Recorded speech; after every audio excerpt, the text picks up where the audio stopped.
So down here is the stall mats that I'm going to use to make these gathering wheels. The other thing I kind of like about them is on one side, they almost have like a diamond plating. On the other side, they have this real deep ribbed type tread. But I'm thinking, so the original gathering wheels had star shape on the outside of them. And I read a lot of internet forum chatter where people had made these out of tire sidewalls and different things. And one thing about that is, this will be thicker than a tire sidewall because this is like 3/4 inch. So let me show you why I'm doing this in the first place. So I'm on the AGCO website. This is actually a screenshot because I wanted to have it ready for you guys. So for one thing, guys, there was somebody that said it was hard to get parts for these AGCO balers, and that's just not the case. I mean, when you get on this AGCO website, you can go through all the different diagrams and practically all this stuff is available. Now, the reason I'm making these gathering wheels is because right here's the gathering wheels, okay? That was the original rubber pattern right there, and this right in here is your center metal disc. Well, to replace it through AGCO, you have to buy the whole thing, the center disc. I think it comes with bearings and everything for $387. So that's option one. Option two is Shoop has some as well. Different design. It's made to fit the Hesston 530. This is a screenshot, but if it wasn't, I'd go down and show you. But you buy the whole centerpiece on this one as well, and it has a different design here on the sawtooth, but that's like $400. So times that by 2. So that's exactly why I'm making these. I could not find for this baler where you could just buy the rubber. When I was doing all that research, I found people using the tires and all that. So that's why I'm doing this. The disc measures 19 inches in diameter. So I believe, based on how much room I have to where it would hit other parts, I believe they were shooting for a 24-inch diameter outside dimension. Because the rubber has to stick past the metal piece. And then you can tell where the paint, you can tell where the rubber was based on where the paint stopped on the inside diameter, and that's 15 inches. So I'm going to try this first. I have put a nail in the center here. I have a piece of string, and I have some chalk. And I actually made a mark here. Let's see, gosh. I did it a little bit ago. The mark might have went away. All right, let me make a new one. So I found my mark, it's right here. This is 12 inches here. And I should be able to just work this around and get me a nice 24-inch diameter piece. I'm sure there's other ways to do this, but this is what I had thought of, just kind of on the fly.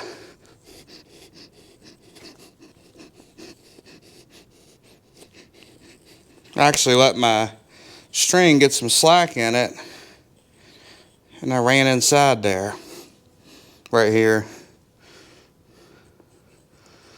So minus that, I'd say it worked out pretty well. All right, moment of truth. Let's see how many inches we're at here. Should be 24. 24 right on the money there. 24 here. I just got to remember to stay on this outside one. And 24 here. So I'd say it's going to work. I think I'm actually going to go ahead and put the inside diameter on here too. That way we have it. It's 7.5 inches from the center.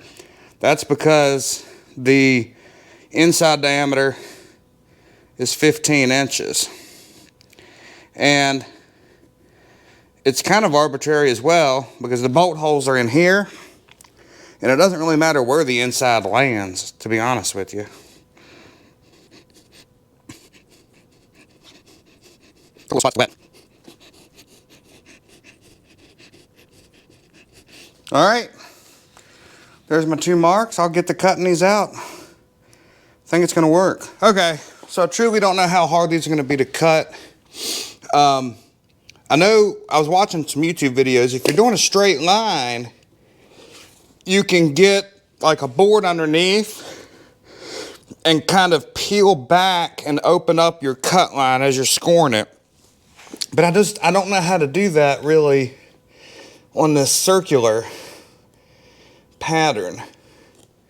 I don't really know how to open the cut up like you would with a straight line.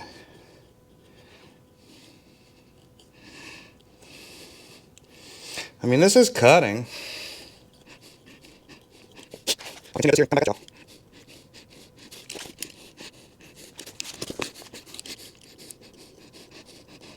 So I've actually figured out if you put the 2x4 not necessarily up to the line, because if you push down, if you put it up to the line, it almost caves this in right here but doesn't pull this back. But what I've been doing is putting the 2x4 under the line. You've got all this right here up in the air. When you push down, it really opens it up. And this stuff, it's pretty easy. I mean, look at that.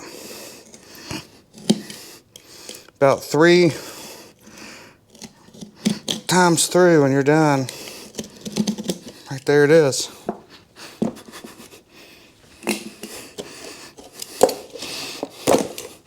There it is. Now I just gotta cut the inside out and repeat this on a whole new one.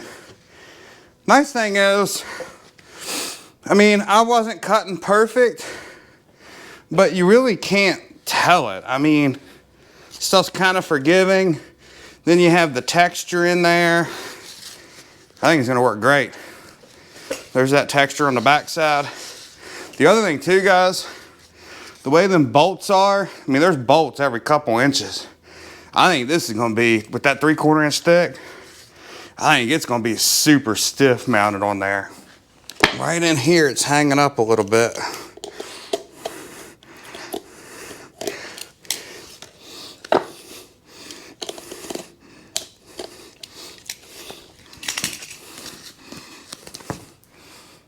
All right, there we go. So here's what it pretty much looks like. I think it turned out great, honestly. And then there's bolts gosh, I mean, there's a ton of bolts around that metal wheel, that metal hub. So I think this is just gonna be super rigid. And like I say, I think I'm actually gonna use this side out with those ridges. And then as this spins, I think those ridges just will help pick up hay, if anything. The original ones had a star pattern cut in here. And I didn't really know how to do that and have it equal out all the, you know, totally right. And I thought about using a sickle bar section and putting it on there, because that's kind of about what it looked like new. But I decided to not do anything because I read several forum posts of people that just did the same method but with a tire, and they said just smooth. They said it works just as good. Actually, a lot of people said it worked better than what the baler came with. So I'm just gonna make it smooth, go the easy route, and bolt this on. So as you can see, I got both of the gathering wheels cut out, and I'm getting ready to put them on. But what I did was to hold them, because they're slightly heavy, and I would never be able to like get it held right and drill the holes, because I had to line them up basically to the existing rust where the paint was, where you can see where the old ones were. So I held it into position, and what I did was I had my wife come through. I bought an industrial hot glue gun probably 10 years ago, And that has been the best thing, one of the best purchases I've ever made. But we put some beads around there so it'll hold it, and then I can just go through and drill the holes there. I had to buy bolts because I didn't have anything. It was cheaper to buy a box of 50 for most items because each wheel has 16 holes, so it would be 32 bolts that I would need total, and it was cheaper to buy it like this. I will say, man, this stuff's expensive. You're looking at $87 of stuff here. Lock washers, nuts, flat washers. And the thing is, these are 1/2 inch by 13 thread by 1 3/4 inch. And the thing was, I could go down to a grade 2 1/2 inch bolt and save a little bit of money. Oh, but guess what? They had 1.5 inch and 2 inch and not 1 3/4 inch. The reason why I was a little particular on the size is because I didn't want much sticking out due to that thing's running in hay, and I didn't want hay to, you know, wind up on anything. So I've tested doing like 4 of them or whatever, but this is going exactly as planned. Haven't run into any hiccups. You can see how that 1 3/4 inch bolt, why I didn't want to use anything shorter or longer. I didn't want more sticking out here than needed to be. It wouldn't have like hit anything in here, but I just didn't want hay to wrap up in any of that. The least sticking out, the better. I had to use, this is an 8-inch C-clamp, which is the only thing that I have with enough throat on it to get all the way in here and get on the metal. So I've basically been doing that and moving it to each hole. That's basically why I had to use the hot glue, because I didn't have any woodworking clamps or anything that could go around all this. So I got my 1/2 inch bit here, drilling pretty much on number 1. The rubber drill's pretty easy. It's 38 degrees out here today, and they say to drill rubber you want it cold so it shaves off better.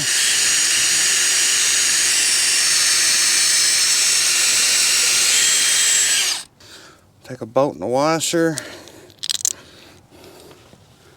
put it on the inside here.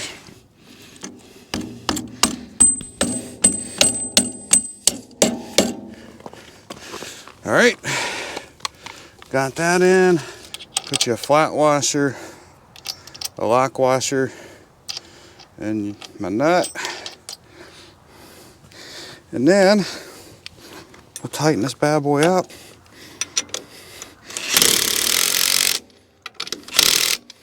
I've been kind of checking them by hand. Since it's rubber, it doesn't, you know, you're not drawing 2 solid things up. And then what I do, move the C-clamp to the next one. And there you go, guys. There you have it. I'm going to repeat this process however many more times. Got to do the other wheel over here. That's just hot glued on. And we'll be done.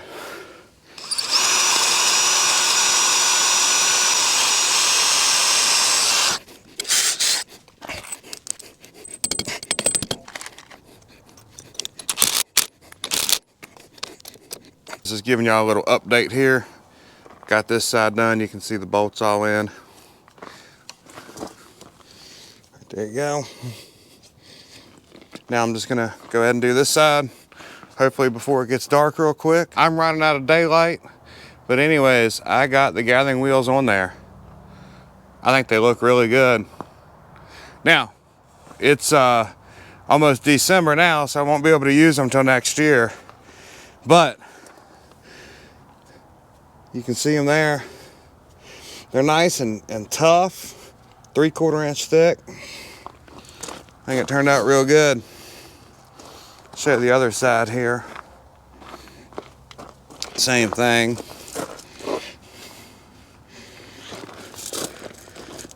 There you go. Well, that wraps up this project on the baler with the gathering wheels. That was super easy.